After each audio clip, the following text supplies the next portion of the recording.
Palavra. Marcos 4, 21 ao versículo 34. Também lhes disse: vem porventura a candeia para ser posta debaixo do alqueire ou da cama? Não vem antes para ser colocado no velador? Pois nada está oculto senão para ser manifesto, e nada se faz escondido senão para ser revelado. Se alguém tem ouvidos para ouvir, ouça. Então lhes disse: atentai no que ouvis. Com a medida com que tiverdes medido, vos medirão também ainda, se vos acrescentará. Pois ao que tem se lhe dará, e ao que não tem, até o que tem lhe será tirado. Disse ainda: o reino de Deus é assim, como se um homem lançasse a semente na terra, depois dormisse, e se levantasse de noite e de dia, e a semente germinasse e crescesse, não sabendo ele como. A terra por si mesma frutifica, primeiro a erva, depois a espiga, e por fim o grão cheio na espiga. E quando o fruto já está maduro, logo se lhe mete a foice, porque é chegada a ceifa. Disse mais: a que se assemelharemos o reino de Deus, ou com que parábola o apresentaremos? E como um grão de mostarda que, quando semeado, é a menor de todas as sementes sobre a terra, mas uma vez semeada, cresce e se torna maior do que todas as hortaliças e deita grandes ramos, a ponto de as aves do céu poderem aninhar-se à sua sombra. E com muitas parábolas semelhantes lhes expunha a palavra, conforme o permitia a capacidade dos ouvintes. E sem parábolas não lhes falava tudo, porém explicava em particular aos seus próprios discípulos. Amém. Espírito Santo, mais uma vez eu te peço, fala conosco, abre os nossos corações, as nossas mentes, desvenda os nossos olhos, para que possamos enxergar as maravilhas da tua lei. Obrigado, Senhor, pela oportunidade de estarmos aqui. Amém. Queridos irmãos, há poucos dias, na última mensagem, nós vimos Jesus contar uma das suas maiores parábolas, a parábola do semeador, e também sendo essa a única que ele faz questão de explicar. E diante do entendimento de que devemos estar prontos a receber a semente do Evangelho, nós somos conduzidos por esta palavra ao reino de Deus e a frutificarmos no reino de Deus. Mas o que sabemos nós, réis mortais, exatamente o que é o reino de Deus? Qual é o nosso entendimento do que é ou que seja o reino de Deus? Como que esse reino se comporta? Qual é o nosso papel no reino de Deus? Queridos, existem muitas dúvidas, mas a Bíblia tem todas as respostas que nós precisamos. Logo após Jesus ter contado então a parábola do semeador, pelo que tudo indica, após ele explicar essa parábola aos seus discípulos, ele continuou na mesma linha de pensamento, no mesmo raciocínio, contando ainda outras parábolas, e 3 delas estão aqui na nossa Bíblia, que falam sobre o reino de Deus. Jesus, de modo muito impressionante, mostra como o reino de Deus veio para ser luz e manifestar a sua glória entre os homens. O seu reino age, meus irmãos, o reino age triunfantemente, quer estejamos nós acordados, quer estejamos nós dormindo, trabalhando na obra ou não, cumprindo o nosso papel ou sendo nós negligentes nessa obra. E esse reino triunfante começou pequeno, quase imperceptível e até desprezível, Mas ele foi tomando vulto, foi crescendo, está crescendo e tomando proporções universais. A sua grandeza excede a tudo. A grandeza desse reino excede a todos, sobrepuja todos os reinos humanos, e o seu domínio não tem fim, nada poderá impedi-lo. Na sua grandeza, todos são chamados a encontrar descanso debaixo da sua sombra. Jesus, ele nos deixou uma oração como exemplo, e uma parte dessa oração diz assim: venha a nós venha a nós o teu reino. O que precisamos saber, meus irmãos amados, e ter muito claro em nossas mentes, em nossos corações, é que esse reino já veio. A cruz já inaugurou a sua chegada, e Jesus governa soberanamente, de forma que todo o poder lhe foi dado no céu, debaixo do céu, na terra e debaixo da terra. Mateus 6,13 declarou: teu é o reino, o poder e a glória para sempre. E feita essa introdução para que nós tomemos tomemos entendimento do que é o reino de Deus, eu passo então a meditar com os irmãos sobre essas 3 parábolas do reino de Deus. O reino então, ele é manifesto, ele não está escondido, ele não pode ser abafado, ele não pode ser oprimido, ele está manifesto a todas as pessoas. Jesus começa essa trilogia de parábolas do reino contando a parábola da candeia. Eu não sei se todos aqui já viram uma candeia, ou numa linguagem mais abrasileirada, uma lamparina. Quando eu era criança, morava num sítio, numa região chamada Água da Areia, perto de Vila Prado, perto de Prado Ferreira, a famosa Vila Prado. Nós não tínhamos energia elétrica naquele tempo. Nós, à noite, dependíamos das lamparinas a querosene.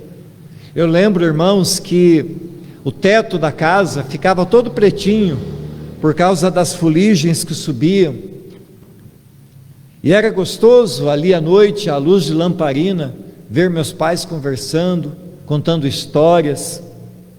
Mas nos tempos bíblicos, a lamparina era feita de barro, usava o azeite como fonte de energia para produzir luz, através de um pavio que ficava então queimando, ficava ali aceso.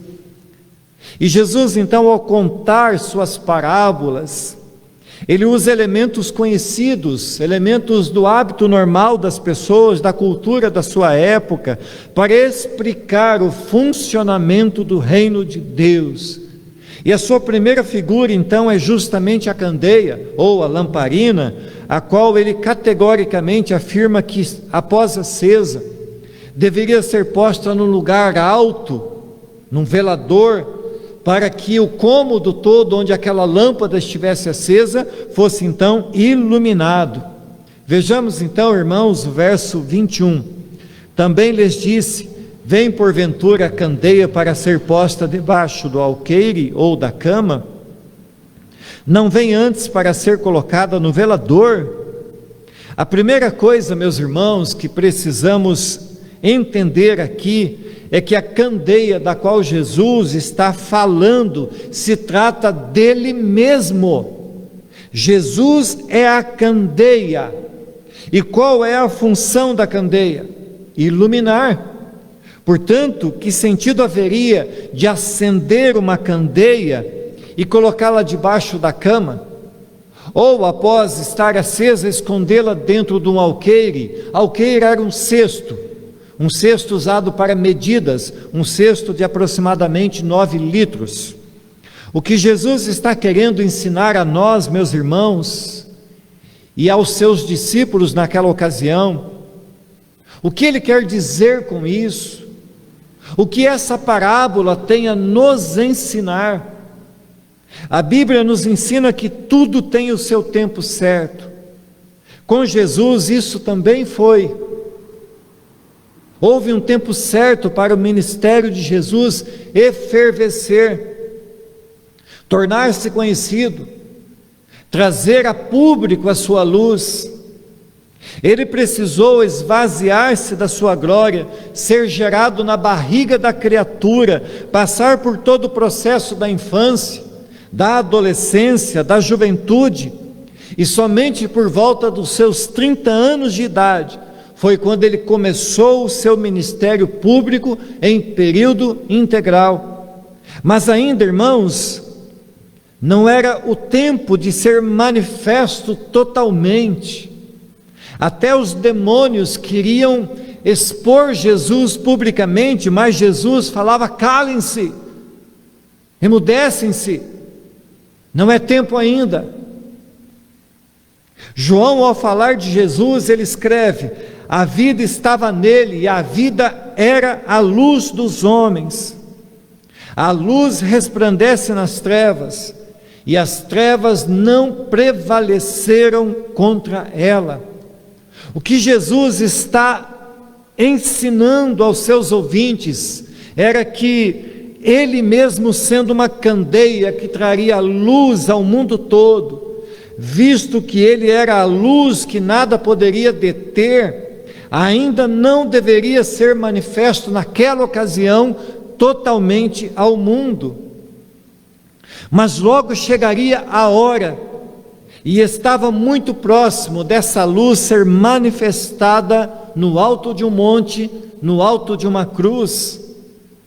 É claro, irmãos, que podemos tirar daqui muitas lições com relação a nós e ao Evangelho, em o propósito da nossa vida, do Evangelho em nós, de manifestarmos o reino de Deus para o mundo todo, de nós levarmos essa luz que clareia as pessoas, que ilumina as pessoas, que saca as pessoas das trevas, transformando as suas vidas.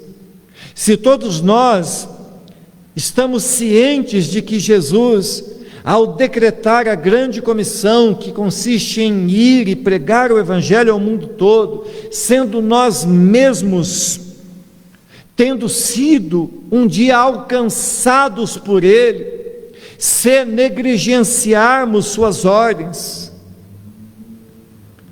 nós estaremos fazendo exatamente o que Ele está contando nesta parábola. A luz está sendo abafada, a luz está sendo escondida. Estaremos pegando a candeia do Evangelho, que existe para brilhar e tirar os perdidos da escuridão, e colocando-a debaixo da cama ou debaixo do cesto. Quando, por questão de lógica, deveria nós pegarmos essa lâmpada e erguê-la o mais alto possível, para que a luz dessa lâmpada do Evangelho alcance todas as pessoas. Paulo, ao dizer: ai de mim, que se eu não pregar o Evangelho, ele estava debaixo desse exato entendimento, dessa responsabilidade de levar essa luz, de pregar esse Evangelho, de levar a salvação àqueles que Deus tem chamado para serem salvos. Amados irmãos, nós não podemos receber a graça da salvação em Cristo, sermos iluminados por sua glória, tirados do poço da perdição em que vivíamos, e simplesmente nos assentarmos e esperarmos pelo dia da redenção final, quando mesmo Cristo virá em glória e poder buscar a sua igreja. Nós somos a igreja visível do aqui, do agora, do hoje, mas seremos a igreja triunfante, que será arremessada à eternidade dos céus. A história da igreja mostra, meus irmãos, que em todos os tempos, Deus levantou homens cheios do Espírito Santo para anunciarem fervorosamente o Evangelho.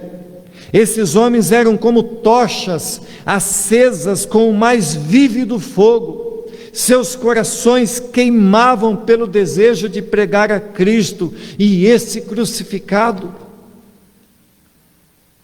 Mas o que temos visto hoje em dia são muitos faroletes artificiais.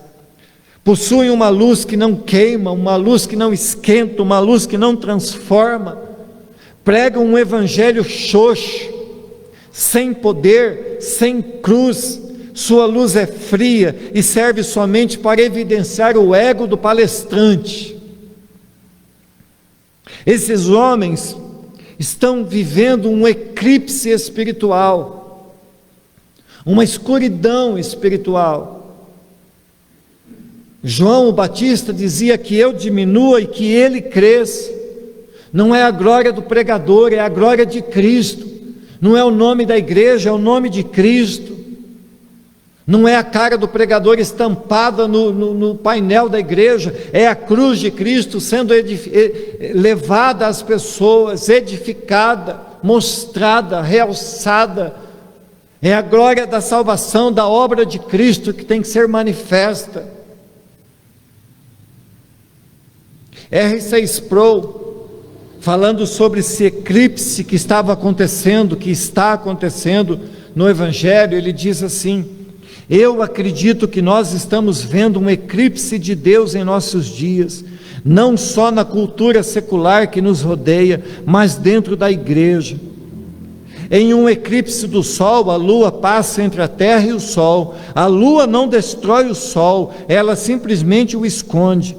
Eu acredito que é o que está acontecendo hoje. Deus está sendo escondido ou obscurecido ao invés de estar sendo revelado.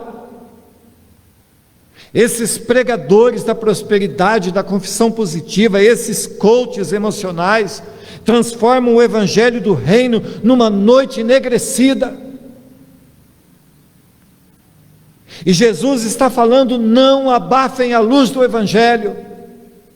Não escondam o poder da sua luz. Onde estão, irmãos, os Luteros de hoje em dia? Os Wesleys? Os Jonathan Edwards?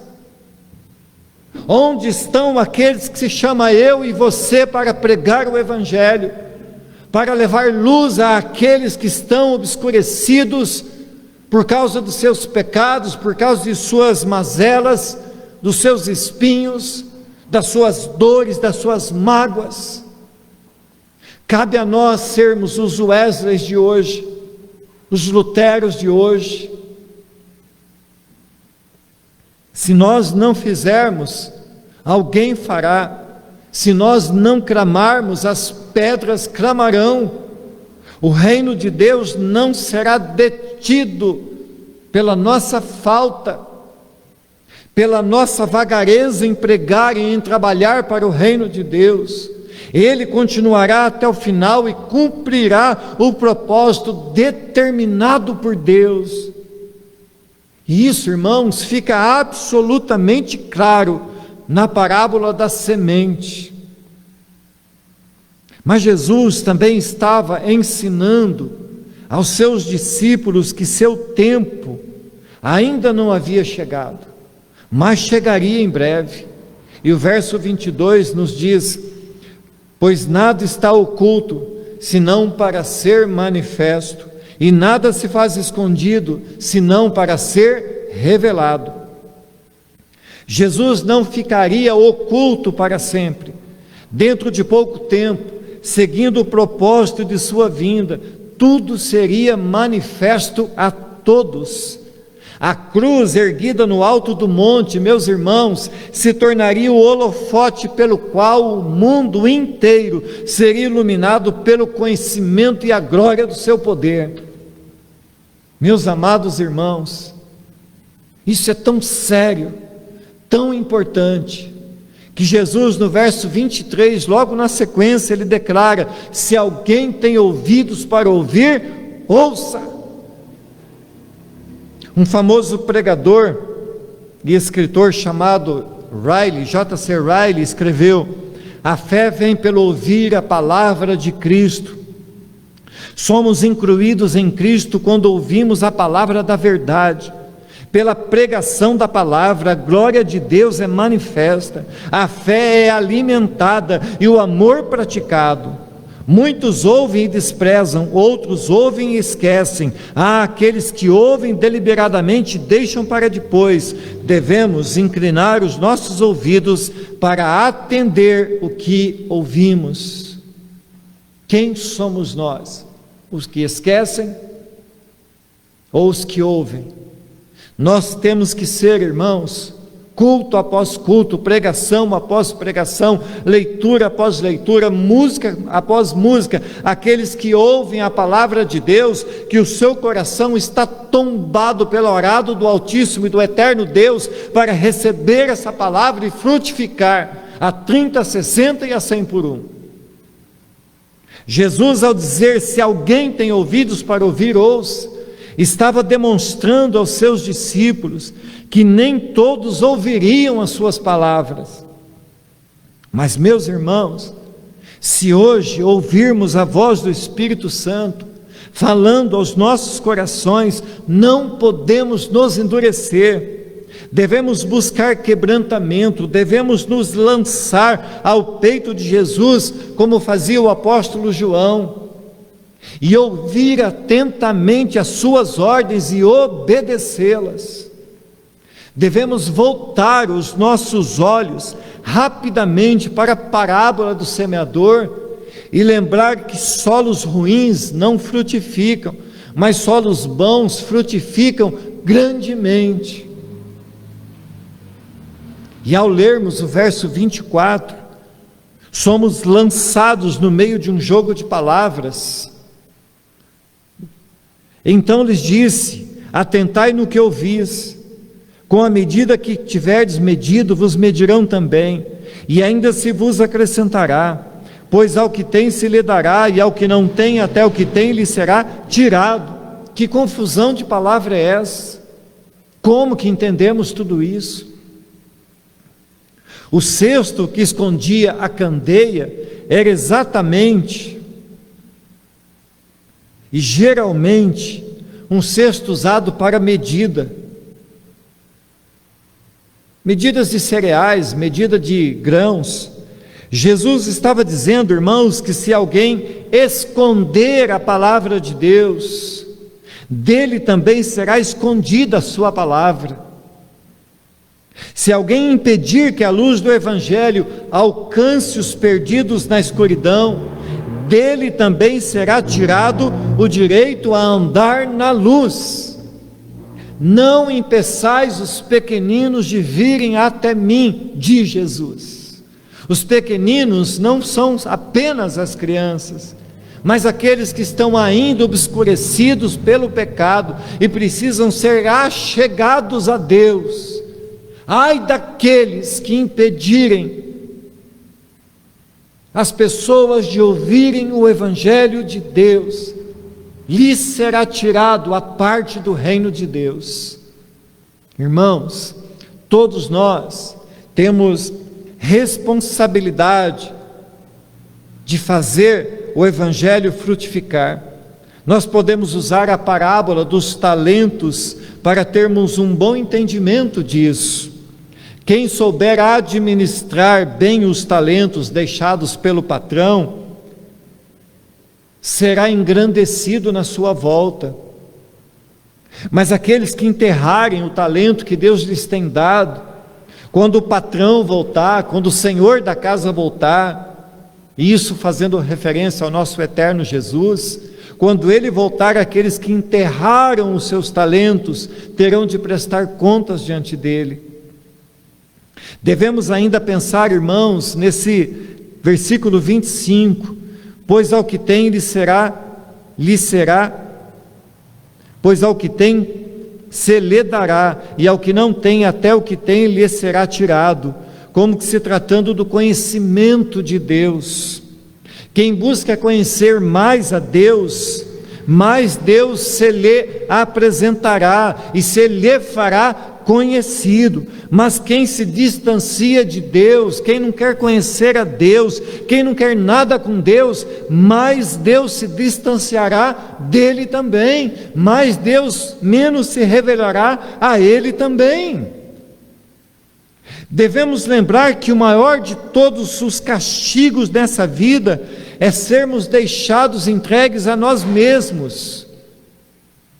E o maior castigo na eternidade é ficar eternamente ausente da presença de Deus. É isso que essa parábola está dizendo, esse final de parábola está dizendo. Aquele que tem pouco de Deus porque não quer de Deus, não terá nada de Deus. Aquele que não quer conhecer a Deus, perderá totalmente o conhecimento de Deus.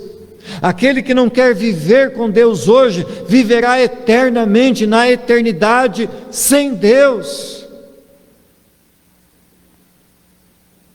Segundo ponto da mensagem, irmãos, o reino de Deus avança. Quando eu estava meditando sobre a parábola da semente, me veio à mente a imagem de uma avalanche. A avalanche, ela é considerada um dos maiores poderes que existe na natureza. Nada pode deter o seu curso. Quando ela começa, nada pode pará-la, até que ela chegue ao seu ponto final.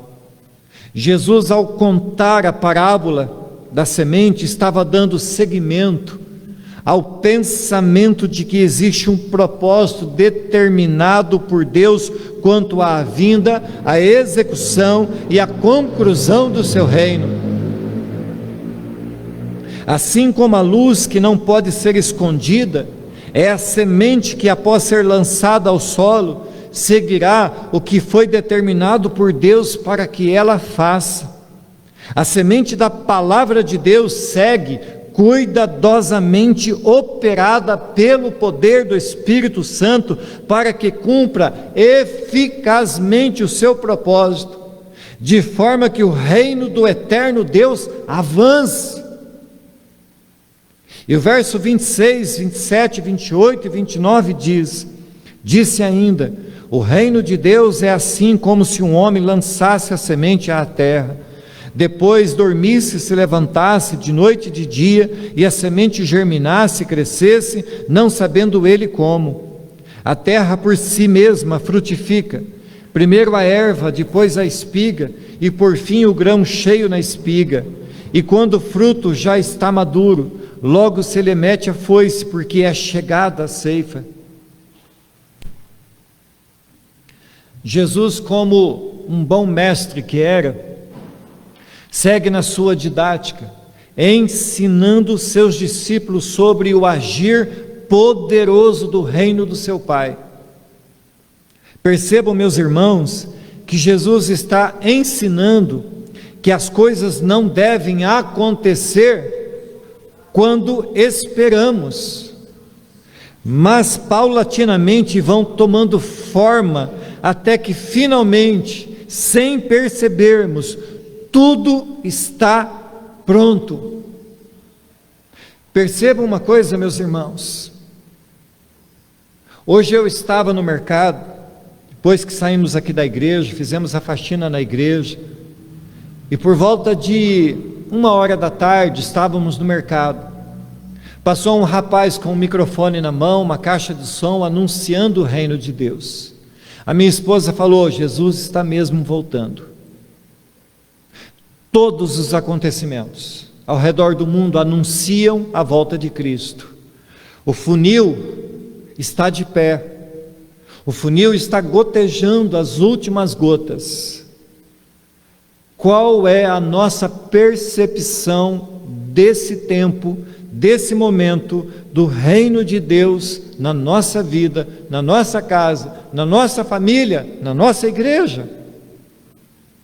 O homem lança a semente na terra, irmãos, mas ele não monta acampamento 24 horas por dia para observar o processo.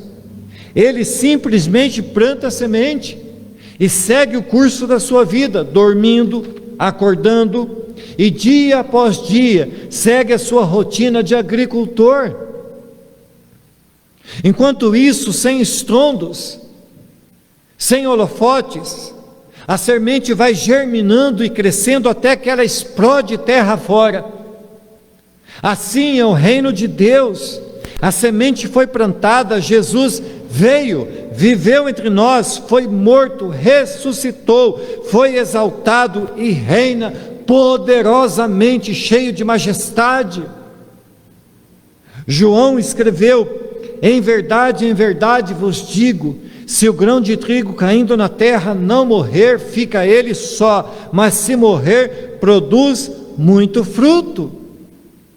Cabe a nós, irmãos, seguirmos nosso papel de semeadores da palavra de Deus e, assim como o agricultor, mantermos a nossa boa e santa rotina de servos do Supremo e Senhor desta terra. Irmãos, nós devemos ter sempre em mente que a divina semente do Evangelho precisa ser lançada, e coube a nós fazermos isso. Deus deu essa grande comissão aos seus filhos. Nem aos anjos coube essa responsabilidade, essa alegria de pregar o Evangelho, mas aos filhos de Deus que estão na terra. Sem que nós plantemos a semente, não haverá colheita. Por isso diz a Bíblia: como crerão se não há quem pregue? E deixe-me dizer algo, irmãos: durante toda a nossa vida plantamos sementes. O que eu estou dizendo é que aquilo que falamos a respeito da palavra de Deus ficará depositado no coração das pessoas, e agindo Deus, quem pode impedir? Por que você está aqui nessa noite? Porque alguém lançou a semente do Evangelho no seu coração, ela germinou, ela tem dado fruto, e você vai para a casa de Deus. Esse é o mistério do reino de Deus, irmãos. É nisso que consiste, de percebermos o poder da semente desse Evangelho, que lançamos no coração das pessoas, que vai frutificar e que grandemente causará a transformação, a mudança na vida de muitas e muitas pessoas. E é isso que o verso 28 está dizendo: a terra por si mesma frutifica. Primeiro a erva, depois a espiga e por fim o grão cheio na espiga. Trata-se de todo o processo de transformação que ocorre na vida de quem recebe o reino de Deus. Vai crescendo, vai ampliando, vai tomando forma, vai germinando cada vez mais, vai frutificando cada vez mais. Nenhum de nós que está aqui está onde estava há uns dias atrás. Nenhum detém o conhecimento que detinha há um ano atrás, mas detém mais conhecimento, cresceu mais, se aprofundou mais, conheceu mais de Deus. Estamos nos aproximando cada vez mais do dia, do grande dia do Senhor Jesus. Ao lermos a terra por si mesma, devemos entender que se trata do processo divino, santo e milagroso, investido de todo o poder, vindo dos céus, para que a vida de Cristo floresça naqueles que foram semeados com o poder da palavra de Deus. Então, meus irmãos,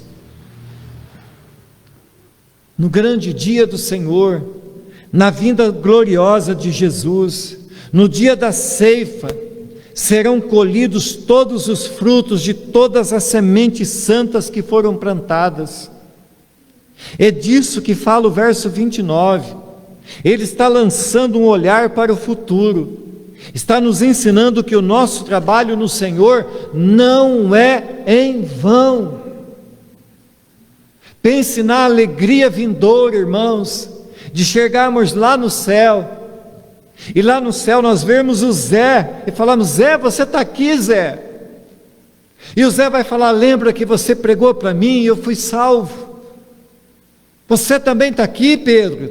Também estou. Você pregou para mim, você deu testemunho, você mostrou que Jesus era Senhor e Salvador. Essa alegria nos aguarda, irmãos, de sermos semeadores, que no dia da grande colheita nós sejamos colhidos para a glória eterna, e que sejam colhidos um monte de pessoas que, após o nosso testemunho, nossa pregação, nossa luz sendo manifestas a elas, também sejam elas salvas para a eternidade. A terceira parábola vai nos ensinar que à sombra do reino de Deus estamos seguros. Verso 30 diz assim: disse mais: a que assemelharemos o reino de Deus? Ou com que parábola o apresentaremos? É como um grão de mostarda que, quando semeado, é a menor de todas as sementes sobre a terra, mas uma vez semeada, cresce e se torna maior do que todas as hortaliças, e deita grandes ramos, a ponto de as aves do céu poderem aninhar-se à sua sombra. E com muitas parábolas semelhantes lhes expunha a palavra, conforme o permitia a capacidade dos ouvintes. E sem parábolas não lhes falava, tudo, porém, explicava em particular aos seus próprios discípulos. Essa última parábola, irmãos, não precisa de muitas explicações, mas nela está contida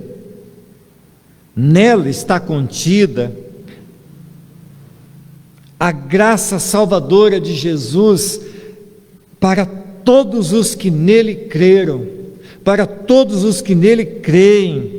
Nessa parábola está a revelação da salvação que alcançou os gentios, ou seja, nós. O reino de Deus aqui representado pela semente de mostarda, que na época era considerada para aquela região a menor de todas as sementes. Começou pequeno, veio de uma cidadezinha sem expressão. Não era um reino, não era um rei que chegou assentado num imponente cavalo branco, não era um rei que estava acompanhado de um séquito de milhares de súditos, não havia pompa, não morava em palácio, o seu pai não era o rei do Egito, não era o rei de Roma, não tinha um cargo no templo de Salomão, era simplesmente um carpinteiro. Por isso ele se assemelha à tão pequena semente do grão de mostarda. Mas assim como a semente, ele foi plantado na terra, morreu, ressuscitou, venceu a morte, e então foi exaltado acima de todos os reinos do mundo. E mais, irmãos, o seu reino nunca terá fim. O reino de Jesus é essa semente que cresceu e virou uma grande árvore, e depois, debaixo dos seus galhos, todos nós fomos recolhidos e abrigados. Hoje, queridos irmãos, nós descansamos seguros à sombra da sua graça salvadora. E isso é o que significa essa parábola da semente da mostarda.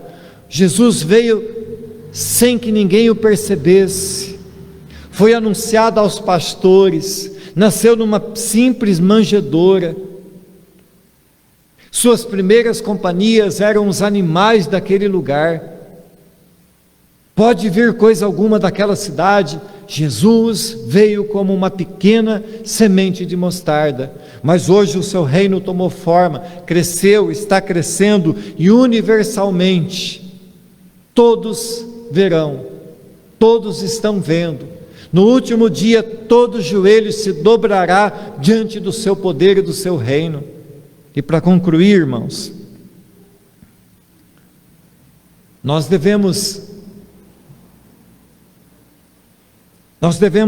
brilhar, nós devemos fazer o reino de Deus brilhar. Não podemos esconder a luz que nos foi dada. Nosso papel é seguir iluminando a vida daqueles que andam na escuridão das trevas. Devemos continuar trabalhando, ainda que seja arduamente, dia após dia, trabalhar insistentemente para o reino de Deus, continuar fazendo o nosso papel de pai, de mãe, de cidadão. Deus nos dará o descanso necessário enquanto dormimos. Ele mesmo restaurará as nossas forças para que no outro dia nós possamos acordar e prosseguir e fazer e anunciar o reino de Deus. E por fim, essas parábolas das sementes nos mostram que enquanto seguimos o processo natural de nossas vidas, fazendo tudo o que é necessário para glorificar a Deus, sem que percebamos, o reino de Deus avança. Logo, irmãos, muito em logo, muito breve, chegará o dia da colheita. Veremos como foi bom, como foi maravilhoso nós continuarmos com firmeza, seguindo fervorosamente o reino de Deus, sem medo, sem desânimo, ainda que cansado de um dia de labor, de um dia de trabalho, mas valeu a pena nós continuarmos servindo a Deus, valeu a pena virmos ensaiar para o louvor, valeu a pena vir trabalhar na mesa de som, valeu a pena sair da nossa casa cansado e vir aqui e ouvir a mensagem, valeu a pena cada centavo que você ofertou no reino de Deus, valeu a pena cada quilo de alimento que você doou para a igreja, valeu a pena servir a Deus, está valendo a pena, porque ainda que não tivéssemos nada nessa terra, ainda que a vida cesse no nosso corpo, ainda assim valerá, está valendo a pena servir a Deus. Vale a pena, irmãos, nós não nos escondermos, não sermos a luz abafada debaixo do alqueire, não sermos a semente guardada na prateleira, mas sermos a luz que, exposta no mais alto, brilhamos para clarear a vida daqueles que precisam, ser a semente que plantada na terra germina e dá fruto. Servir a Deus vale cada fôlego da nossa vida. Só aqueles que estão detidos pela enfermidade sabem o quanto é bom a saúde, sabem o quanto é bom usarmos daquilo que Deus nos tem dado para pregar o Evangelho, para vivermos para Deus. Esforça-te, irmãos, levanta a tua cabeça, ergue-te, resplandeça, porque a glória do Senhor é a força que te sustenta, porque o Senhor é o poder que, manifestado na sua vida, te dá guarida em todos os momentos. É nesse Deus santo e maravilhoso, é nesse Deus que sucumbiu numa cruz, é nesse Deus que venceu a morte que eu creio que você crê. Portanto, vivamos para Ele, para a glória dEle. Amém, queridos?